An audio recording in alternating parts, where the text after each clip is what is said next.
Good afternoon students. 12th good afternoon students.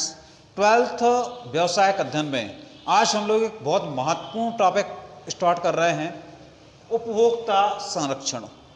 पिछले कुछ समय से यह शोबाजी की जा रही है कि उपभोक्ता के हितों पर, स्टूडेंट्स प्लीज, यह शोबाजी की जा रही है कि उपभोक्ता के हितों पर बहुत ध्यान दिया जा रहा है, उपभोक्ता को बहुत महत्व दिया जा रहा है, जबकि वास्तव में उपभोक्ता का कई प्रकार से शोषण किया जाता है। उनके साथ जो है मिलावट की जाती है, धोखाधड़ी की जाती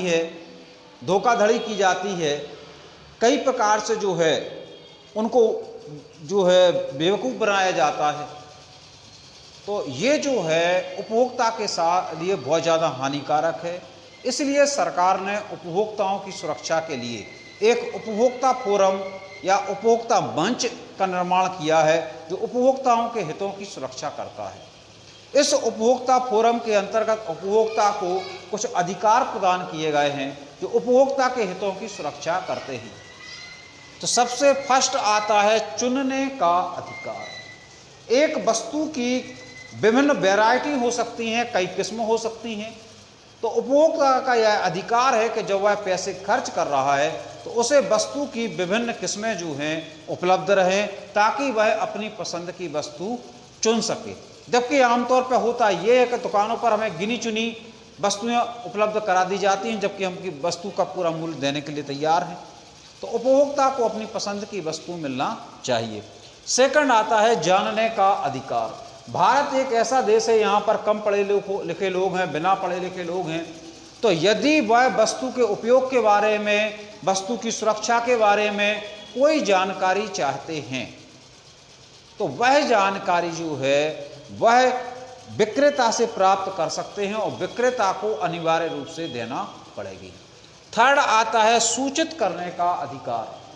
वस्तु के संबंध में यदि कोई मूल्य, कोई जानकारी, कोई टैक्स वगैरह के में जानकारी, कोई सावधानी वस्तु के संबंधित है, वस्तु के बारे में जरूरी है, तो वह जो है उसे साथ में वस्तु पर प्रिंट करना पड़ेगी, यानी सूचित किया जाना अनिवार्य है।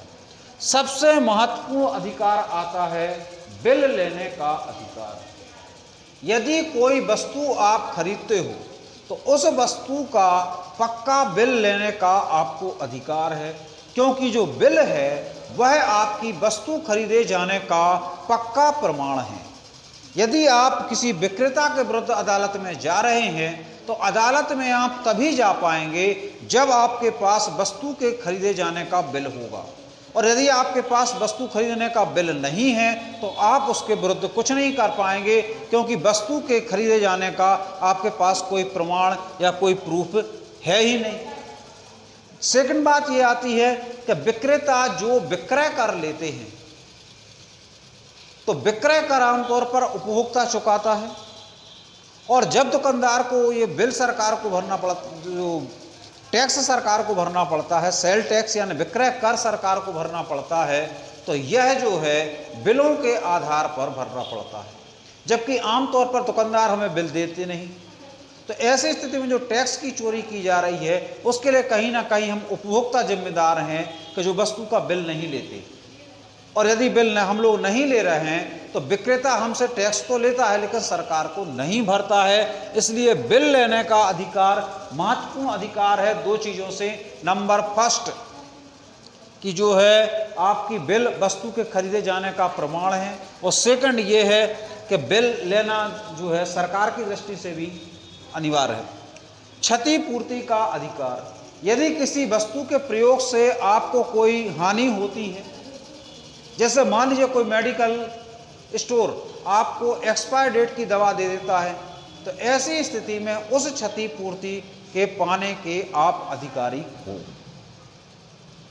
स्वस्थ वातावरण का अधिकार। यदि आपके क्षेत्र में कोई ऐसी वस्तु बिक रही है जिससे वातावरण खराब हो रहा है, जैसे स्कूलों के आसपास गुटखे बेचे जाते हैं, या मान लीजिए आपके क्षेत्र में कोई शराब की दुकान है जिसके कारण आसपास का माहौल बिगड़ रहा है, तो इसके विरुद्ध आप उपभोक्ता फोरम में जा सकते हो। सुने जाने का अधिकार। तो यदि उपभोक्ता कोई भी अपनी आवाज़ उठाता है, कोई प्रयास करता है, चाहे वो न्यायालय हो, कोई संस्था है, तो वहाँ पर उसे सुने जाने का अधिकार है। उपभोक्ता शिक्षा का अधिकार, सरकार ने उपभोक्ताओं की सुरक्षा के लिए अधिकार प्रदान किए हैं, उपभोक्ता मंच बनाया है, उपभोक्ताओं के हितों की सुरक्षा की है, लेकिन यह तब तक निरर्थक है जब तक कि उपभोक्ता को शिक्षित ना किया जाए, उपभोक्ता को जानकारी ना दी जाए, तब तक यह सब कुछ अधूरा है। अतः उपभोक्ता का अधिकार है कि उसे उपभोक्ता फोरम के बारे में जानकारी दी जाए, उपभोक्ता शिक्षा प्रदान की जाए। Thank you very much.